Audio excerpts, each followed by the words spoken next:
Sexta-feira, 4 de julho. Ouça a mensagem Deus que sofre. Hoje o texto bíblico é Isaías 53 e o versículo 3. Era desprezado e o mais rejeitado entre os homens, homem de dores e que sabe o que é padecer. Em 1954 foram publicados 2 manuscritos encontrados no Mar Morto que lembram o relato de Isaías 53. Eles fazem parte do chamado Rolo de Ação de Graças, que diz: quem tem sido desprezado como eu? E quem tem sido rejeitado pelos homens como eu? E quem se compara a mim em tolerar ou suportar o mal? Quem é como eu dentre os deuses? Eu sou o amado do Rei, a companhia dos santos. Quem foi considerado desprezível como eu, e, no entanto, quem é igual a mim em minha glória?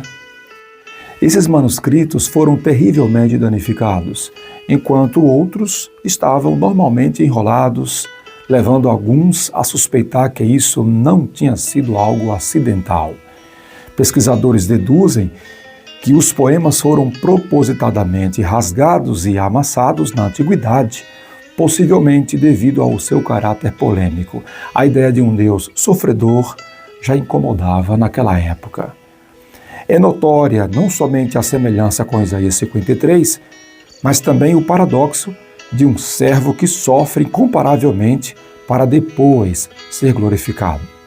Além disso, ele é singular entre os homens, pois combina em si o status divino e o humano ao mesmo tempo. Isso era inédito. Note a comparação entre a retórica "quem é como eu dentre os deuses?" e o texto de Êxodo 15, versículo 11, que diz: ó Senhor, quem é como tu entre os deuses? Parece que o texto foi escrito para falar em primeira pessoa sobre um certo mestre de justiça que poderia muito bem ser o Messias que todos esperavam. O poema se assemelha a uma autobiografia messiânica semelhante ao Salmo 22, que faz alusão tanto ao sofrimento de Davi quanto ao do Messias. Como podemos observar, a crença em um Deus que se tornou humano e sofreu neste mundo é uma herança polêmica e milenar. E antes mesmo do nascimento de Jesus, já havia aqueles que acreditavam nisso e aqueles que se incomodavam ao ponto de destruir essas ideias. É muito interessante ver como as verdades polêmicas de Deus resistem ao tempo e dividem a humanidade entre aqueles que a aceitam e aqueles que as rejeitam. E você, como se posiciona diante desta informação de que Deus se encarnou, viveu entre nós e morreu para nos salvar? Vamos orar? Bendito seja o Senhor Deus, que por sua bondade e por seu amor infinitos se fez carne, habitou entre nós e deu a sua vida para nos conceder salvação. Polêmica à parte, nós cremos na verdade revelada da Palavra de Deus. Decisões dos que rejeitam à parte, nós aceitamos. Cremos que nosso pecado é tão maligno que exigiu a morte do Filho de Deus. Cremos que nós, inerentemente ou essencialmente, somos tão maus que somos incapazes de oferecer qualquer coisa boa e positiva que possa nos recomendar para sermos salvos, e que somente pela vinda do Filho de Deus é que podemos obter a salvação.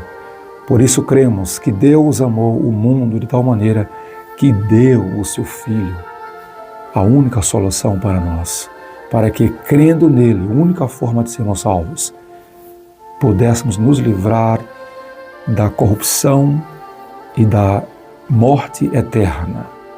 Que o Senhor nos aceite por Jesus Cristo. Amém. Você teve aí a gravação do Devocional 2025 Descobertas da Fé, escrito pelo Dr. Rodrigo Silva e publicado pela Casa Publicadora Brasileira. A narração é do Pastor Moreira e a trilha sonora é da rádio Word of Truth.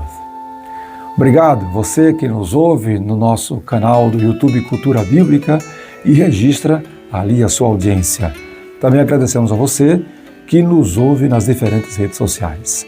Pedimos que você faça a gentileza de compartilhar esta mensagem com os outros amigos e no canal do YouTube deixe um comentário, curta. E nós vamos hoje abraçar os amigos que nos ouvem na cidade hoje de St. Louis, no estado do Missouri, onde está acontecendo a 62ª edição da Conferência Geral da Igreja Adventista do Sétimo Dia. Obrigado a todos vocês que nos ouvem. Ótima sexta-feira para você.